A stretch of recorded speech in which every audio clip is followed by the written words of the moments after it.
अंतकरण गुरु आराधना से भरा हुआ है। नेत्रों में गुरुदेव की प्यारी सी छवि और जीवा केवल गुरु के नाम का ही गायन करना चाहती हो और कान इस बात के लिए तरस जाएं कि कोई उन्हें उसके गुरु का नाम सुना दे। जिनकी बुद्धि केवल गुरु के ही गीत गुनती है। मेरे गुरुदेव, मैं सदा आपका रहूंगा, ये शब्द जिनका जीवन गीत होता है, जिनकी आत्मा की खुराक गुरु की याद है, गुरु का चिंतन है, गुरु का ध्यान है, जिनके श्वासों का श्रृंगार गुरु का प्रेम है, ऐसे संबंध की क्या परिभाषा हो सकती है। जिस अदृश्य डोरी से गुरु ने शिष्य को बांधा हुआ है,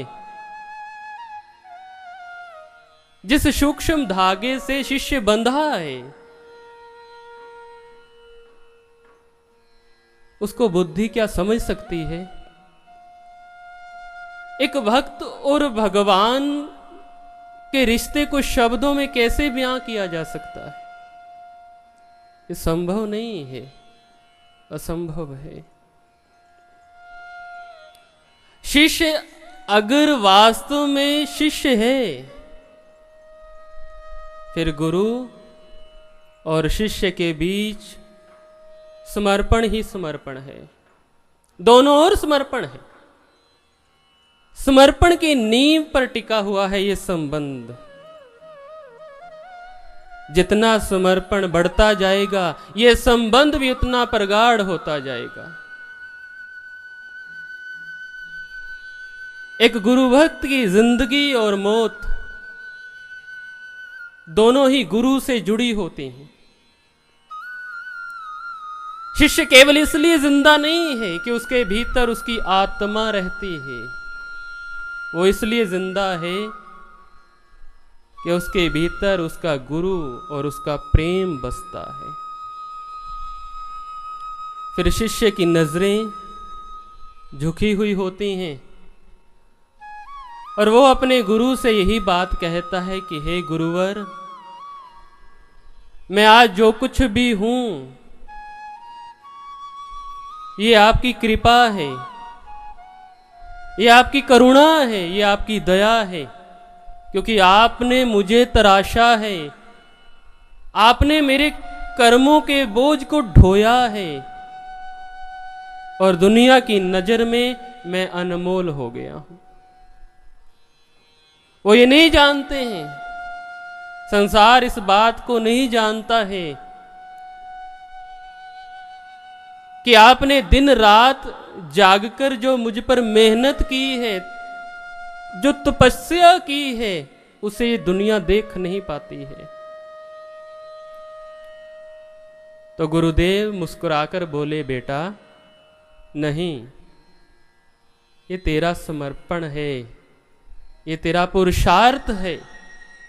तुम मुझे समर्पित थे तो तुम बन गए। सज्जनों, हम अक्सरात गुरु के ऊपर अनेक संसारिक संबंधों का रोपण करते हैं।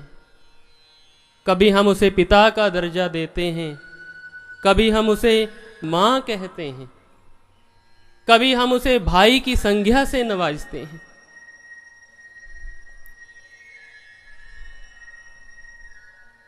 लेकिन इसमें कोई संदेह नहीं है कि गुरु में संसार के हर रिश्ते की पूर्णता है। अगर आपने ममत्व की पराकाष्ठा को देखना है तो गुरु में है। उसमें संसार के हर रिश्ते की पूर्णता समाई है, निसंदेह।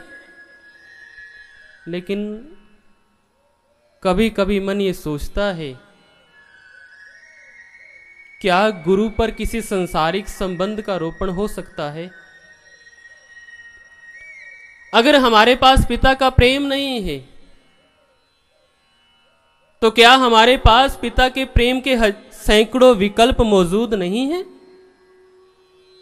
अगर हमारे पास मां नहीं है, तो क्या मां के प्रेम के हजारों विकल्प हमारे पास नहीं है? आपकी प्रेम भरी भावना किसी को भी मां का दर्जा दे देगी। अगर भाई नहीं है, बहन नहीं है, तो उनके सैकड़ों विकल्प तो है ना। आपकी पवित्र भावना ऐसे हजारों, ऐसे सैकड़ों विकल्प पैदा कर देगी। लेकिन कभी सोचना, हमारे गुरुदेव का कोई विकल्प है? हमारी भावना कितनी भी पावन हो जाए, कितनी भी ऊंची हो जाए, कितनी भी पवित्र हो जाए, क्या वो ऊंची भावना, वो पवित्र भावना गुरु का कोई विकल्प पैदा कर सकती है? कदापि नहीं, ये संभव ही नहीं है। संसार में हर रिश्ते नाते का विकल्प है, लेकिन गुरु का कोई विकल्प नजर नहीं आता है। क्यों? कारण क्या है? कारण यह है कि गुरु अपने शिष्य के जीवन को ही नहीं, उसकी आत्मा को भी सजाने संवारने में पूर्ण समर्पण कर देता है। वो उसकी आत्मा को गहराई से छूता है। संत गुरजेफ बैठे हुए हैं, उनके पास दो जिज्ञासु आते हैं। संत गुरजेफ ने कहा, कहो कैसे आना हुआ? एक जिज्ञासु ने कहा, महोदय मैं विद्यार्थी बनने आया हूं। गुरजेफ कहते हैं, बहुत खूब, तो लो ज्ञान की पोटली संभालो और चलते बनो। और प्रश्नवाचक दृष्टि से दूसरे जिज्ञासु की ओर देखते हैं। तो दूसरे जिज्ञासु ने हाथ जोड़कर करबद्ध निवेदन किया, गुरुदेव मैं शिष्य बनना चाहता हूं। तो गुरजेफ कहते हैं, तो फिर संभालो मेरी आत्मा और मुझे अपनी आत्मा में उतरने दो। गुरु आपकी आत्मा को, हमारी आत्मा को छूता है। और आज गुरु पूजा का पावन पर्व है ये दिन। गुरु पूजा यानी भक्तों के प्रेमार्पण का दिन, गुरु चरणों के प्रक्षालन का दिन। लेकिन क्या मात्र यही गुरु पूजा है? हम सब तो साधक हैं, और साधक के लिए जो साधना के दुर्गम मार्ग से गुजर रहा है, उसके लिए गुरु पूजा का इतना सरल अर्थ कैसे हो सकता है? हमारे लिए गुरु पूजा का अर्थ है चिंतन मनन का दिन, अंतः निरीक्षण का समय, अपने और गुरु के बीच की दूरी नापने का दिन है, अपने और गुरु के रिश्ते को फिर से परिभाषित करने का दिन है। क्योंकि पूजा कब होती है? पूजा का आधार है प्रेम और समर्पण। प्रेम यानी जो केवल देना जानता है, उसमें मांग तो है ही नहीं। समर्पण त्याग और बलिदान की कहानी है। जब मन और प्राण समर्पित हो जाएं, तो पूजा होती है। जब पूज्य के सिवाय कुछ नजर ही ना आए, तो पूजा होती है। अन्यथा पूजा मात्र एक क्रिया है। आज गुरु महाराज जी अपनी जिम्मेवारियों को बखूबी निभा रहे हैं हमारे प्रति, लेकिन जो हमारा धर्म है, हमारा कर्म है, हमारा जहां कर्तव्य बनता है, जो हमारी जिम्मेवारियां हैं, हम वहां खड़े ही नहीं हो पाते हैं। ये समस्या क्यों है? गुरु बार बार हमें प्रेरणा देता है, गुरु बार बार हमें समझाता है और हम हर बार भूल जाते हैं। क्यों है ये समस्या? ये समस्या इसलिए है क्योंकि अभी हमारे शिष्यत्व के साथ बहुत कुछ और जुड़ा हुआ है, और ये जो बहुत कुछ और जुड़ा हुआ है उससे हमारा मोह इतना ज्यादा है कि जिसके सामने गुरु के साथ हमारा जो प्रेम है वो बोना हो जाता है। हम वो जो बहुत कुछ जुड़ा है उसके लिए, उसको बनाए रखने के लिए, उसके बचाव के लिए तो हमेशा तत्पर रहते हैं, अथक प्रयास करते हैं, लेकिन उस शाश्वत संबंध को बनाए रखने के लिए कोई प्रयास नहीं। उसमें हम बड़े लापरवाह हैं। हमारा गुरु सारथी की भूमिका को समर्पित है, उसका ये प्रयत्न है, उसका ये प्रयास है कि मेरे शिष्य को माया के साथ इस युद्ध में कोई खरोच ना लग जाए, इस पर कोई आंच ना जाए। गुरुदेव हमारे लिए दिन रात ये स्वप्न संजोते हैं कि मैं अपने शिष्यों को बनाऊंगा इस जीवन संग्राम के विजयी योद्धा, और हम सोए पड़े हैं। क्या हम उनको ये अवसर नहीं देंगे? और यदि हम उनको ये अवसर देना चाहते हैं फिर हमें समर्पण करना पड़ेगा, हमें अपने शिष्यत्व को निखारना पड़ेगा। स्वामी विवेकानंद कहते हैं, अपने आप से प्रश्न करो, को हम, मैं कौन हूं? हो सकता है तुम्हें उत्तर मिले, मैं पुत्र हूं, मैं किसी का पिता हूं, मैं किसी की बहन हूं, मैं किसी का मित्र हूं, अथवा मैं किसी की मां हूं। तो साधना के मार्ग पर और दृढ़ता से कदम बढ़ाइए, गुरु चरणों में और प्रीति बढ़ाइए, आगे बढ़िए, और फिर पुनः स्वयं से यही प्रश्न करिए, को हम, मैं कौन हूं? जब हमें एक ही उत्तर मिले, शिष्य हम, मैं शिष्य हूं, तभी जानना कि हमने गुरु और उसके ज्ञान को पूर्णता धारण किया है, इससे पहले नहीं। अगर गुरु ने अपने शिष्य के जीवन को बनाने के लिए अपने सुखों की इतनी कीमत चुकाई है, इतनी बड़ी कीमत, तो शिष्य को भी कुछ भेंट तो अवश्य देनी ही पड़ेगी। हमें भी समर्पण तो करना ही पड़ेगा, हमें भी समर्पण करना होगा उस दीपक की तरह, जो जब जलता है तो अपने बाती और अपने तेल की परवाह नहीं करता, ऐसा करने की सोचता भी नहीं। और अगर दीपक अपने बाती और तेल की परवाह करने लगे तो कभी रोशन नहीं हो पाएगा और ना ही दूसरों को रोशन कर सकता है। लेकिन हम तो अपने तेल और बाती दोनों को समेटने में लगे हैं, बचाने में प्रयासरत हैं, फिर लो कहां से आएगी? हमें भी दीपक की तरह आगे बढ़ना पड़ेगा, बिना अपनी बाती और तेल की परवाह किए। ऐसा ही एक भक्त शिष्य का समर्पण होता है। हम जमीन पे हजारों पत्थर देखते हैं ना, लेकिन किसी भी पत्थर को हम यूं ही उठा नहीं लेते हैं। लेकिन कहीं हीरा दिख जाए, उसे बड़े ही सहेज कर रखते हैं। क्यों कर कीमती बन गया वो? क्यों उसके पीछे दुनिया पागल हो जाती है? क्योंकि वो जो पत्थर है हजारों हजार वर्ष तक जलता रहा है जमीन के नीचे। उस तपिश को सहता रहा है। उसी दबाव ने, उसी तपिश ने उसे नया रंग दिया है, नया रूप दिया है, चमक भर दी है उसमें। उसमें निखार आ गया है।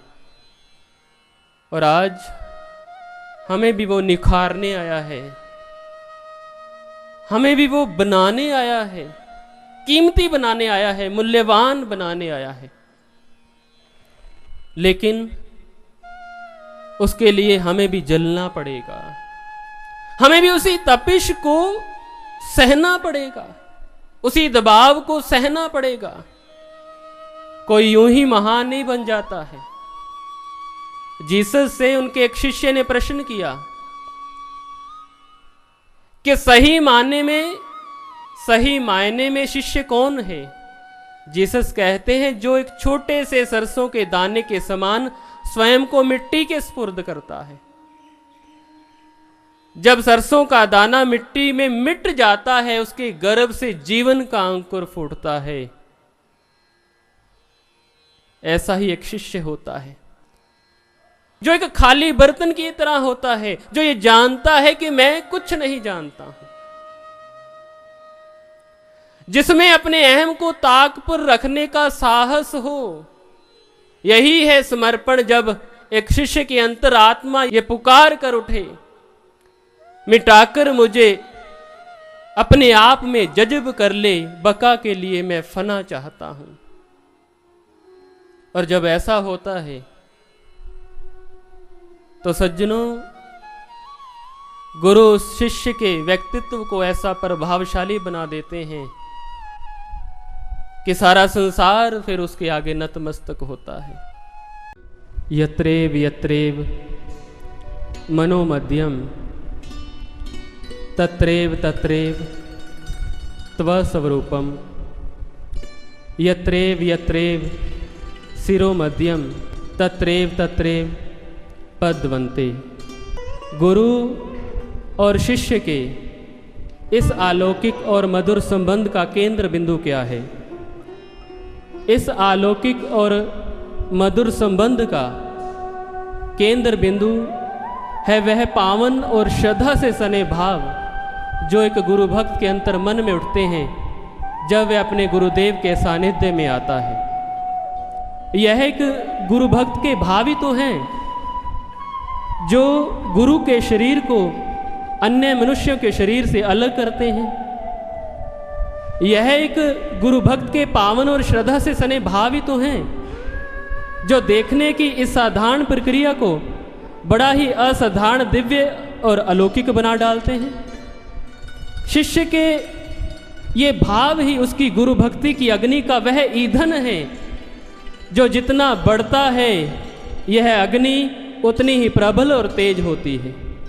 जैसे जैसे शिष्य के भीतर गुरु के प्रति ये भाव प्रगाढ़ होते जाते हैं, उसके भीतर गुरु भक्ति की अग्नि उतनी ही प्रबल और तेज होती जाती है। गुरु के प्रति शिष्य के ये भाव ही उसके भीतर की समस्त कालिमा को ऐसे धो डालते हैं जैसे कोई रंगरेज किसी कपड़े पर रीझ करके यह प्रण कर डालता हो कि मैं इस कपड़े को ऐसे सुंदर रंग में रंग दूंगा जो हर किसी का मन लुभा ले। यह गुरु भक्त के भाव ही हैं प्रेमियों, जो उसे अन्य लोगों से अलग करते हैं। क्योंकि एक साधारण व्यक्ति भी तो गुरु के दर्शन करता है, लेकिन उसे गुरु दर्शनों से कोई लाभ नहीं होता है क्योंकि उसके भीतर गुरु से जुड़े हुए भाव ही नहीं पैदा होते। उसके लिए गुरु को देखना, गुरु को श्रवण करना, एक व्यक्ति विशेष को देखना और श्रवण करना है। गुरुदेव अक्सरा कहा करते हैं कि यदि भाव नहीं तो दर्शन व्यर्थ हो जाता है। वहीं दूसरी ओर जब एक गुरु भक्त अपने गुरुदेव के दर्शनों के लिए जाता है तो उसका हृदय आनंद और शांति से भर करके ऐसे भाव विभोर हो जाता है जैसे कमीन सागर को मिलकर के झूम उठती है, जैसे एक कमल सूर्य की किरणें पाकर के खिल उठता है, जैसे एक चात्रिक चंद्रमा को देख करके प्रफुल्लित हो जाता है, जैसे कोई दीन भाग्यवश पारस मणि को पाकर के हर्षित होता है। वैसे ही प्रेमी साधक का हृदय अपने गुरुवर के दर्शन करके हर्षित होता है, वो उल्लास से भर जाता है। भाई नंदलाल जी गोया जो गुरु गोबिंद सिंह जी के अनन्य प्रेमी थे, शिष्य होना अलग बात है, अनन्य प्रेमी होना दूसरी बात है। शिष्य तो बहुत से लोग ग्रहण कर लेते हैं, लेकिन गुरु का अनन्य प्रेमी कोई कोई बन पाता है। और भाई नंदलाल जी गुरुदेव के, गुरु गोबिंद सिंह जी के अनन्य प्रेमी थे। एक बार जब वे गुरुदेव के दर्शनों के लिए गुरु दरबार पहुंचते हैं, तो गुरुदेव भी आज अपने प्रेमी भक्त को देख करके प्यारी सी मुस्कान देते हैं। और भाई नंदलाल जी, जिनका हृदय पहले से ही गुरु प्रेम से लबालब भरा था, अपने गुरुदेव की मुस्कान को देख करके जो उनके मन में भाव उमड़ते हैं, उनको वो कलमबंद करते हुए क्या कहते हैं? मुस्कान उस दी जीवन बख्शे, मोया ताई जिवावे, जब मुस्काए प्रीतम मेरा, अमृत वर्खा लाए। हे गुरुदेव, आपकी इस प्यारी सी मुस्कान में तो मुर्दों को भी जिंदा करने की समर्था है। आप अपनी इस प्यारी सी मुस्कान के द्वारा निराश लोगों के हृदयों में भी जीवन की नई उमंग भर देते हो। हे गुरुदेव, जब आप हंसते हो तो ऐसा प्रतीत होता है जैसे अमृत बरस रहा हो। एक अन्य अवसर पर वो कहते हैं, दर्शन खातर चश्मा सुरगी, बन गई अख एह मेरी, वारी प्रीतम मुख दिखलावी, जान गमा ने केरी। हे गुरुदेव, आपके दर्शनों के लिए मेरी आंखें स्वर्ग के चश्मे की तरह बह रही हैं। कृपया कर आप मुझे दर्शन दें, ताकि गमों की मारी मेरी इस रूह को सुकून मिल सके। सज्जनों, प्रेमी हृदयों के भीतर उठती हुई ये भावनाएं ही गुरु पूजन का आधार बनती हैं। ये भाव ही शिष्य की श्रद्धा और उसके विश्वास को एक सीमा के पार ले जाते हैं, जहां पर जाकर के उसकी हर क्रिया पूजा बन जाती है। जब गुरु शिष्य का प्राण हो जाता है, जब एक शिष्य के तन मन उसके रोम रोम से यही भाव निकलते हैं, गुरु गुरु गुरु कर मन मोर, गुरु बिना मैं नाही होर, उसके रोम रोम से गुरु गुरु का ही आलाप गूंजता है, तब वह भक्त नामदेव जी की तरह यही कहता है, किसहों पूजूं दूजा नजर ना आवई। हे गुरुवर, आपके सिवा मुझे कोई दूसरा नजर ही नहीं आता है, तो मैं किसी और का पूजन कैसे करूं। सज्जनों, आज हम भी गुरुदेव का पूजन करते हैं, लेकिन क्या सिर्फ यही पूजा है? नहीं, यह पूजा नहीं, पूजा सीखने का प्रयास है, पूजा करने का प्रयत्न है, क्योंकि साधक पूजा करना सीखता है और एक प्रेमी भक्त पूजा करता है। प्रेम करने वालों के विषय में किसी ने बड़ी सुंदर बात कही है कि प्रेम करने वालों की बातें ही न्यारी हुआ करती हैं, उनके कार्य, उनकी बातें संसार से अलग ही हुआ करती हैं। प्रेम वालों ने कब वक्त पूछा, उसकी पूजा में सुन ले रे ऊधो, यहाँ पल पल होती है पूजा, सिर झुकाने की फुर्सत नहीं है। वास्तव में एक गुरु भक्त के लिए पूजा का कोई विशेष दिन हुआ ही नहीं करता है, क्योंकि उसका हर कार्य गुरुदेव का पूजन होता है। उसके द्वारा प्रतिदिन किए जाने वाले कार्यों के पीछे भी गुरु सत्ता ही कार्य करती है। उसके हर कार्य में गुरुदेव के आदर्श झलकते हैं, क्योंकि उसका हर कार्य अपने गुरुदेव को समर्पित रहता है। वो हर पल हर क्षण ये सोचता है किस तरह मैं अपने कर्म के द्वारा अपने गुरुदेव को प्रसन्न कर दूं। गुरुदेव की प्रसन्नता ही उसके जीवन का एकमात्र ध्येय होता है, और वे आजीवन इसी का प्रयत्न करते रहते हैं। साईं बुल्ले शाह ने कोई योग तप नहीं किया था, उसने तो बस अपने गुरुदेव से प्रेम किया था, लेकिन प्रेम इतनी लगन, इतने प्राणपन और इतनी समग्रता के साथ किया कि गुरु ही उसके लिए तप हो गया। बुल्ले शाह यूं ही भक्ति के इतिहास का चमकता हुआ सितारा नहीं बन गया, हजरत इनायत शाह उसके वजूद की धुरी बन गए थे, आत्मा का ध्येय बन गया था गुरु। और जब एक भक्त की आत्मा का ध्येय गुरु हो जाता है तब उस पर गुरु का रंग चढ़ता है। और ऐसे भक्त पर नाराज होकर के जब गुरुदेव कहते हैं कि मैं तुझे डांटूंगा, तो भक्त कहता है, वह गुरु भक्त कहता है, मेरे अहो भाग्य गुरुदेव, मेरे पाप कर्मों की गठड़ी हल्की हो जाएगी। जब गुरुदेव कहते हैं मैं तुझे सबके बीच खड़ा करके अपमानित करूंगा, तो वह गुरु भक्त कहता है, यह भी अवश्य करिए गुरुदेव, ताकि मेरा जीवन और अनुशासित हो जाए। जब गुरुदेव कहते हैं कि मैं तुझे कार्य के बोझ से लाद दूंगा, तो वह गुरु भक्त खुशी से उछल पड़ता है, क्योंकि उसके पास अपने गुरुदेव को याद करने का एक और साधन आ गया।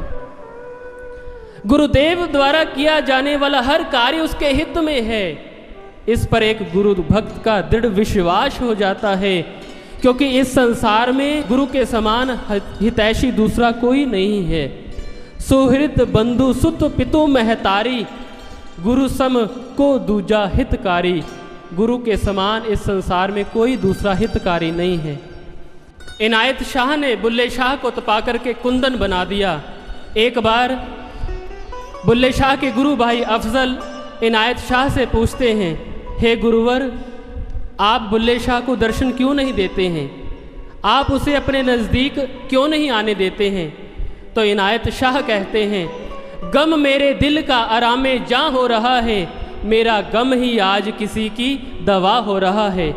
तराश कर उसे मुझे बनाना है खुदा, बस इसीलिए उसके सब्र का इम्तिहान हो रहा है। इसलिए भक्तों के जीवन में ऐसे क्षण आते हैं ताकि गुरु अपने शिष्य के भावों को और प्रगाढ़ कर सके और अपने शिष्य की गुरु भक्ति को और बढ़ा सके। सज्जनों, आज हम भी गुरु से प्रेम की बातें करते हैं।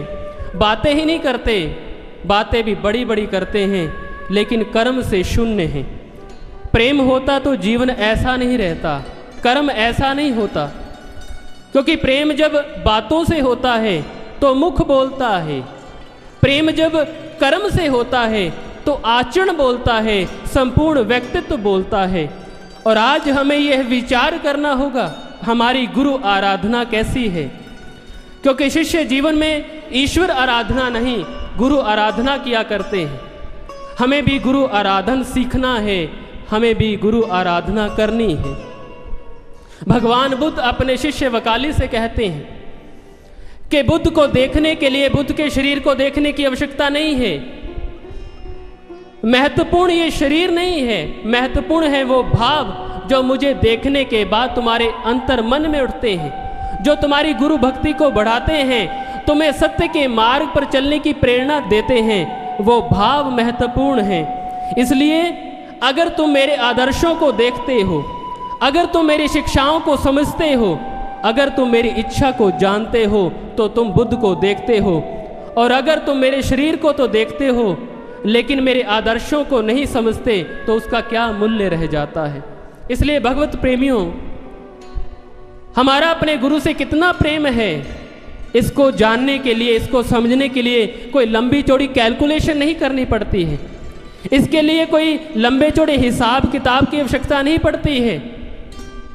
हमारा अपने गुरु से कितना प्रेम है, यह जानने के लिए एक छोटा सा फॉर्मूला लगाना पड़ता है।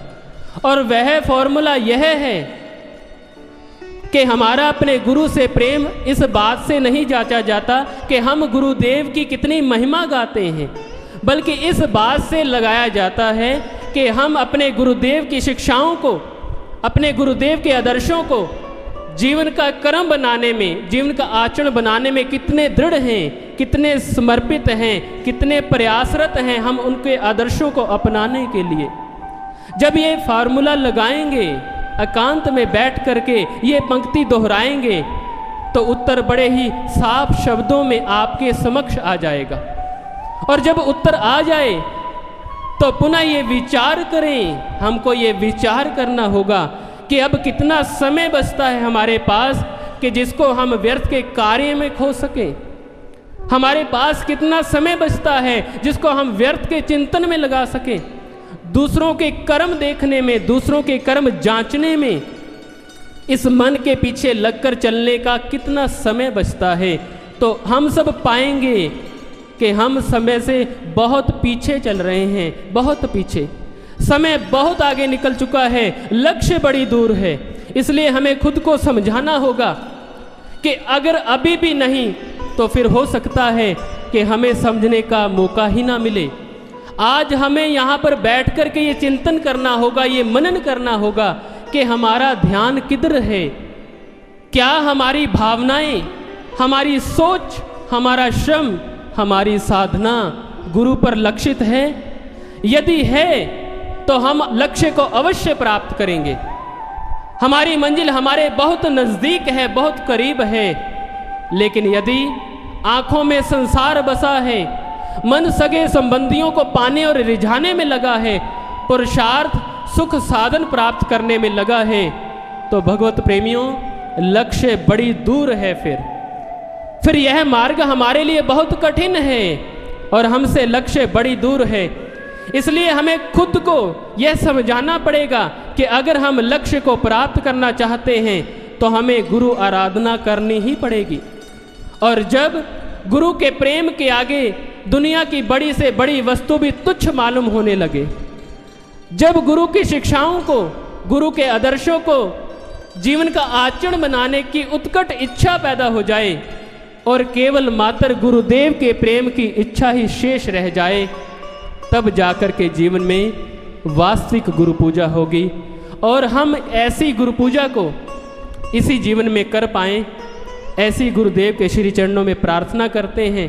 आओ सब मिलकर के गुरुदेव के श्री चरणों में ये भाव अर्पित करें कि भीगी रहे रूह हमारी सदा भक्ति के सागर में, रंगों की ऐसी बरसात मांगते हैं, नम रहें तेरी याद में ये आंखें सदा, बस आंसुओं की ऐसी सौगात मांगते हैं, बस आंसुओं की ऐसी सौगात मांगते हैं।